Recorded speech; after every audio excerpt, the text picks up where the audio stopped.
国国际广播电台。 ये China radio international है।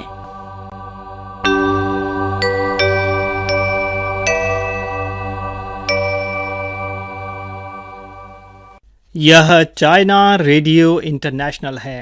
श्रोता दोस्तों, अब हमारा हिंदी कार्यक्रम आरंभ होता है। आज के इस कार्यक्रम में समाचारों के बाद साप्ताहिक कार्यक्रम संडे की मस्ती प्रस्तुत किया जाएगा। अंत में होगा रोजमर्रा की चीनी भाषा। लीजिए सुनिए आज के मुख्य समाचार। शी जिनपिंग और उनकी मां की कहानी मदर्स डे पर। ली चियाझाओ हांगकांग एसएआर के छठे प्रमुख प्रशासक चुने गए और होहक्सिल में तिब्बती मृगों का वार्षिक प्रवास शुरू। अब आप अनिल पांडे से आज के पूरे समाचार सुनिए।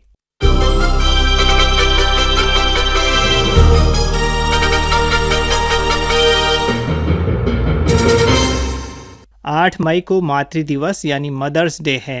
चीनी राष्ट्रपति शी जिनपिंग की मां शी शिन चीनी कम्युनिस्ट पार्टी की एक उत्कृष्ट सदस्य थीं और एक मजबूत मां भी, जो सब कुछ ठीक करना चाहती थीं। शब्दों और कर्मों पर जोर देना, ज्ञान सिखाना और नैतिकता का प्रशिक्षण देना, बच्चों का लालन पालन करने में शी शिन हमेशा उत्कृष्ट पारिवारिक शैली के साथ अपने बच्चों को शिक्षित करती थीं और खुद को उदाहरण के तौर पर आगे रखती थीं। शी जिनपिंग को लेकर उनकी अपेक्षा थी कि देश और जनता के प्रति उनकी अधिक जिम्मेदारी और उत्तरदायित्व है। अच्छी तरह से काम करो, अच्छी तरह से अध्ययन करो, सब कुछ अच्छी तरह से संभालना। यह शी जिनपिंग के पिता शी चोंगशुन ने अपनी पत्नी शी शिन से कहा था। शी शिन जिंदगी भर इसका पालन करती थी और इस तरह बच्चों को शिक्षा देती थी। साल 2001 के वसंत त्योहार के दौरान फुजियान प्रांत के गवर्नर शी जिनपिंग काम की वजह से अपने माता पिता के साथ पुनर्मिलन के लिए घर नहीं गए।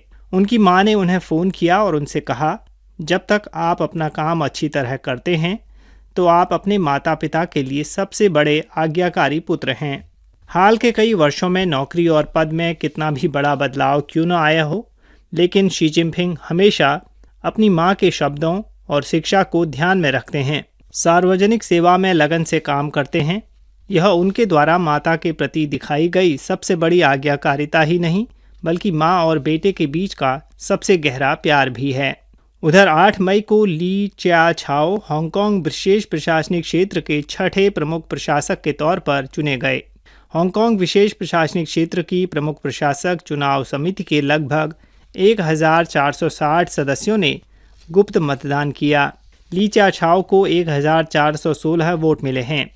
पूरी चुनाव प्रक्रिया हांगकांग विशेष प्रशासनिक क्षेत्र चुनावी मामलों के आयोग, भ्रष्टाचार के खिलाफ स्वतंत्र आयोग, उम्मीदवारों के एजेंटों, नागरिकों और मीडिया की निगरानी में आयोजित की गई। हांगकांग विशेष प्रशासनिक क्षेत्र की सरकार चुनाव परिणामों की रिपोर्ट केंद्र सरकार को देगी। छठे प्रमुख प्रशासक का कार्यकाल 1 जुलाई 2022 से 30 जून 2027 तक होगा।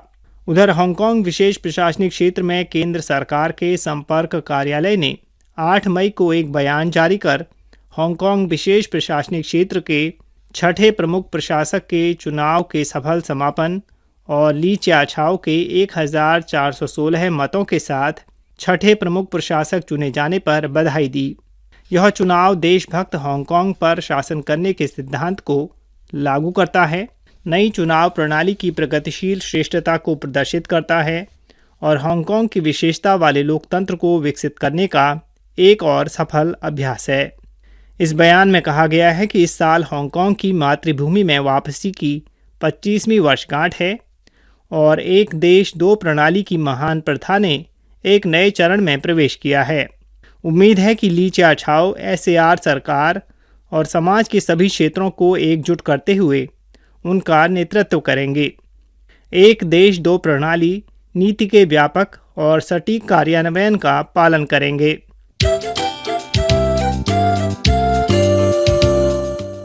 उधर शिंघाई प्रांत के दक्षिण में स्थित शानचियांग युआन 3 नदियों का उद्गम स्थल राष्ट्रीय उद्यान प्रबंधन ब्यूरो के अधीनस्थ छांगचियान युआन यानी यांगत्से नदी का उद्गम स्थल होहक्सिल प्रबंधन विभाग से मिली खबर के मुताबिक होहक्सिल में एक साल में एक बार तिब्बती मृगों का वार्षिक प्रवास हाल ही में शुरू हुआ।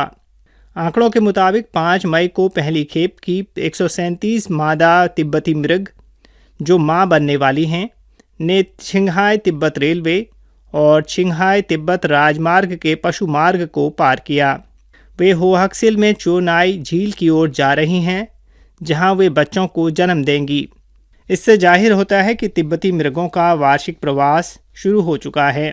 पठार की आत्मा के नाम से मशहूर तिब्बती मृग राष्ट्र स्तरीय प्रथम श्रेणी वाला संरक्षित जानवर है, जो मुख्य रूप से छिंगहाई प्रांत के होहक्सिल, तिब्बत स्वायत्त प्रदेश के छ्यांगथांग, शिनजियांग उइगुर स्वायत्त प्रदेश के अल्तुन पर्वत आदि प्राकृतिक संरक्षण क्षेत्रों में मिलते हैं। हाल के वर्षों में सुरक्षा के लगातार सुदृढ़ीकरण के साथ होहक्सिल में तिब्बती मृगों की संख्या 1980 के दशक की शुरुआत में 20,000 से बढ़कर अब लगभग 70,000 हो गई है। उधर 2022 लकांग मेकांग नदी बेसिन बौद्ध आदान प्रदान सम्मेलन 7 मई को वीडियो कॉन्फ्रेंस के माध्यम से आयोजित किया गया। इसका आयोजक चीन का बौद्ध संघ है। इस सम्मेलन में थाईलैंड, म्यांमार, वियतनाम और अन्य देशों के बौद्ध जगतों के लगभग 30 प्रतिनिधियों ने ऑनलाइन हिस्सा लिया। चीन के बौद्ध संघ के अध्यक्ष मास्टर यांजुए ने अपने भाषण में कहा कि लेकांग मेकांग नदी बेसिन के विभिन्न देशों के बौद्ध जगतों को बुद्ध के धर्मार्थ और दयालु हृदय को बनाए रखते हुए क्षेत्रीय देशों और लोगों के बीच आपसी सम्मान, शांतिपूर्ण सह अस्तित्व, सहयोग और उभय जीत को बढ़ाने के लिए योगदान देना चाहिए। इसके साथ ही विभिन्न धर्मों के बीच संवाद और पूर्वी व पश्चिमी सभ्यताओं के बीच आपसी सीख को बढ़ाने में और मानव साझे भाग्य समुदाय का निर्माण करने का प्रयास करना चाहिए। इस सम्मेलन का विषय दिमाग की रोशनी तेज करें, एक साथ साझा भविष्य के लिए है, जिसका उद्देश्य लकांग मेकांग नदी बेसिन के देशों के बौद्ध जगतों के बीच धार्मिक मित्रता को गहरा करना और व्यापक आदान प्रदान को बढ़ावा देना है।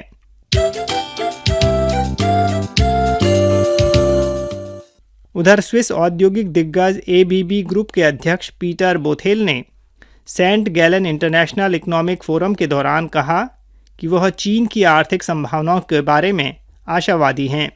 चीनी बाजार में एबीबी का विद्युतीकरण, स्वचालन और रोबोटिक्स व्यवसाय आशाजनक हैं। उनके मुताबिक एबीबी के ऑर्डर 2022 की पहली तिमाही में काफ़ी बढ़ गए हैं। उन्होंने कहा कि चीन कुछ उद्योगों के स्वचालन और रोबोटीकरण को जोर से बढ़ावा दे रहा है और एबीबी चीन के विकास में भाग लेने के लिए बहुत उपयुक्त है। एबीबी विद्युतीकरण, स्वचालन और रोबोटिक्स के क्षेत्र में एक महत्वपूर्ण कंपनी है जो दुनिया भर के 100 से अधिक देशों और क्षेत्रों में परिचालन करती है और 1 लाख से अधिक कर्मचारी इसमें काम करते हैं। चीन दुनिया में एबीबी समूह का दूसरा सबसे बड़ा बाजार है और एबीबी के लगभग चीन में 15,000 कर्मचारी हैं। उधर हाल ही में चीनी कम्युनिस्ट पार्टी की केंद्रीय कमेटी के पोलित ब्यूरो ने वर्तमान आर्थिक स्थिति और आर्थिक कार्यों का विश्लेषण व अध्ययन करने के लिए सम्मेलन आयोजित किया। सम्मेलन में इस बात पर जोर दिया गया है कि महामारी को रोकने की ज़रूरत है, अर्थव्यवस्था को स्थिर किया जाना चाहिए और विकास सुरक्षित किए जाने की आवश्यकता है। बताया गया है कि उच्च स्तरीय खुलेपन के विस्तार का पालन करना आवश्यक है। चीन में व्यापार की सुविधा के प्रति विदेशी वित्त पोषित उद्यमों की मांगों का सक्रिय रूप से जवाब देना और विदेशी व्यापार व विदेशी निवेश की समग्र स्थिति को स्थिर करना ज़रूरी है।